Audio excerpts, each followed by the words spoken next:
Hey, how are you? So today we're going to be talking about emotional unavailability. That's always fun, right? And there's lots of different archetypes. So this is the first of a series because there's no way that I could put them all into one.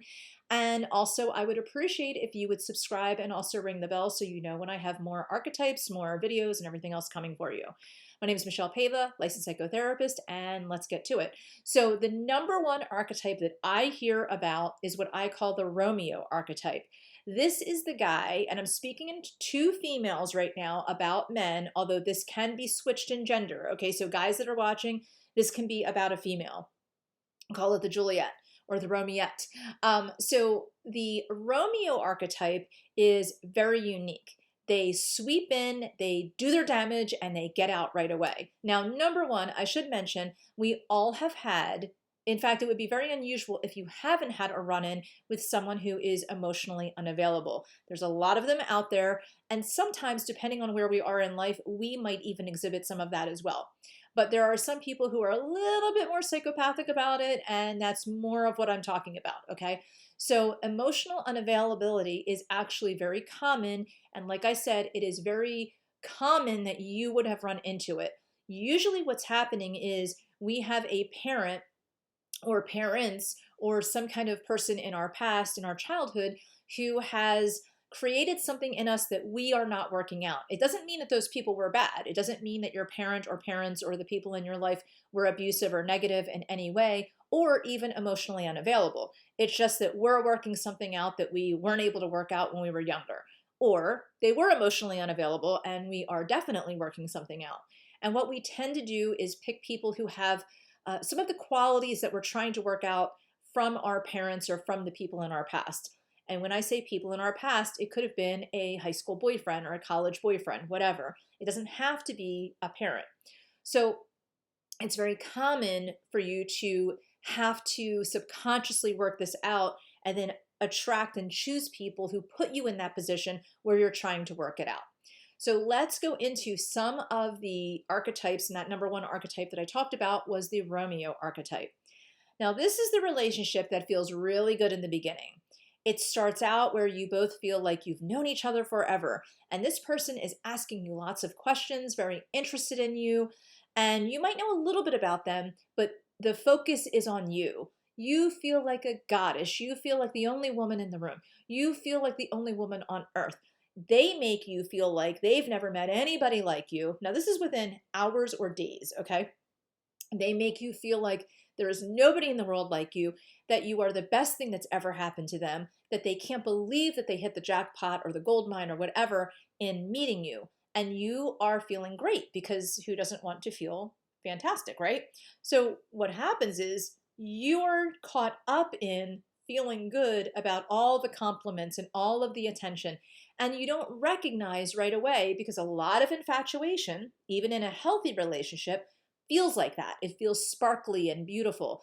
And so what you're not realizing is you're not getting a lot of information about that person. If you're not getting a lot of information about that person and everything is about you, and especially about what you look like, how sexy you are, how beautiful you are, what a kind person you are, everything is about objectifying you, maybe your success level, or what a good mom you are. It's always about how you're getting compliments on who you are or what you look like, heavy in the beginning, okay? And that feels good. I totally get it. Especially if you've had abuse or trauma and you have this void of maybe feeling not attractive or downright ugly, or you have body image issues and suddenly someone is coming along and filling you up with all of this stuff and it feels really good. Now, what happens is you start to recognize that this Romeo is like, you feel like you're on a stage with him. This is what love songs are made of. Everything makes sense now. The trees look more beautiful. The birds sing more beautifully. Everything is just heightened in your life. You're excited. You might start really working out more. I will mention also that a lot of affairs are like this. So if you're married and somebody maybe at your office is doing this to you, this is how a lot of affairs start because there might be something lacking in your marriage. And this Romeo comes along and is doing all of this. And what usually happens is the Romeo falls off the face of the earth and you're left there now feeling shame and guilt. Okay. So this is something that happens to single women, to married women, these Romeos coming at you. Now, these Romeos may or may not, we don't even care right now why they're doing what they're doing. Okay. I didn't want to get into that. It's really about protecting you and helping you be more aware of not finding them, but recognizing them when they're in front of you, because you're not going to really go search for them. They find you. Now, here's what happens. They're giving you compliments. They're making you feel great. They're asking you all about yourself. This is where especially if you're married, this is where you might be thinking, wow, my husband doesn't treat me like this. My husband doesn't put this much energy into me. This person cares more about me and is asking more about my day than my husband does even. This is where you're starting to feel like this person is offering so much more, and you're not seeing that it's the Romeo archetype coming in, okay? Very, very toxic. So even if you're single, this is very toxic. So single or married, let's just forget that actually right now, because it doesn't really matter. So now you're in this relationship, whether it's a romantic relationship, sexual or not, you're in some kind of an entanglement with this Romeo.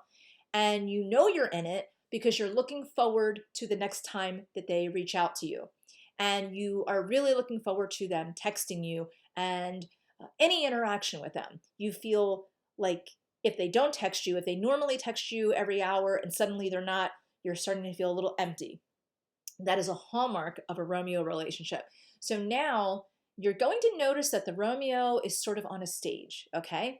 And you can feel the curtain closing. The texts are becoming farther apart.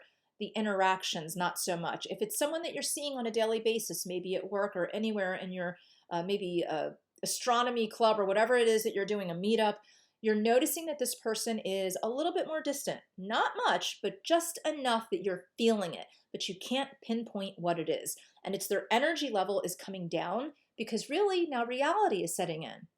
Romeos love a stage. Think of it this way.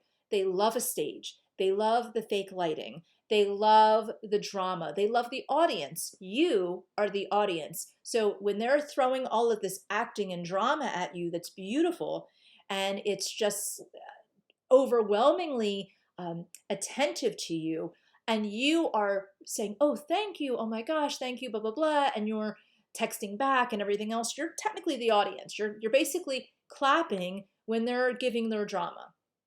So as the curtain is starting to close, I'm not fully on camera here, as the curtain is starting to close, you are noticing something's different because you're clapping and clapping, but the curtain is closing and they're drawing back. So if they're drawing back and the curtain is closing, you can clap as loud as you want. You could do a standing ovation. You could throw roses onto the stage, but they can't tell because they're closing emotionally. They're backing off even though they're not physically backing off. They could be right in front of you, but you can feel the closure. You can feel that you have to do more and more to get their attention. And you can feel that now things seem like there's a power struggle, where before they were giving you all of this attention, now suddenly they're hanging back a little bit. Now you're feeling like they're in control, and now you're starting to feel not only sad, but you might even feel resentful, like, or fearful. What are they doing? Are they talking to someone else? What did I do wrong? That's a lot of women do that. A lot of women go to that. What did I do wrong? So now not only are you dealing with some subconscious issue from your childhood, but now it's right in front of you that you're dealing with a rejection, a lack of feeling fulfilled, a lack of satisfaction. Maybe you're feeling less attractive. You're plummeting and they are pulling back. Pretty soon they're exiting or actually being downright rude to you, and you're left feeling empty.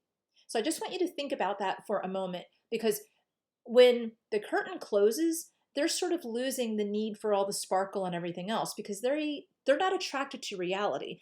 They're attracted to having a fan club or by coming in and making you feel great just so that they can pull away. Or regardless, maybe they're fearful of love or whatever it is. It doesn't even matter what's going on with them because they're not going to change overnight. You're not going to get them to change.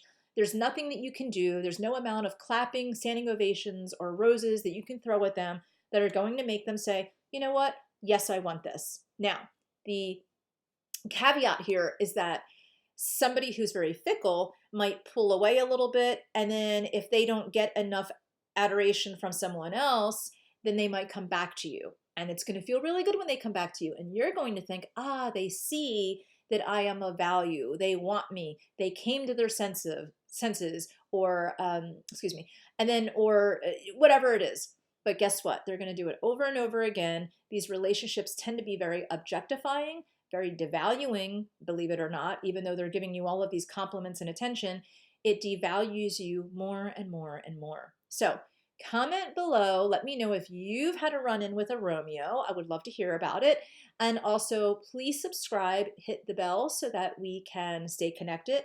And if you have any questions or you would like to have any free programs, hit my website, which is also below. All right, I'll talk to you soon and get ready for the next archetype.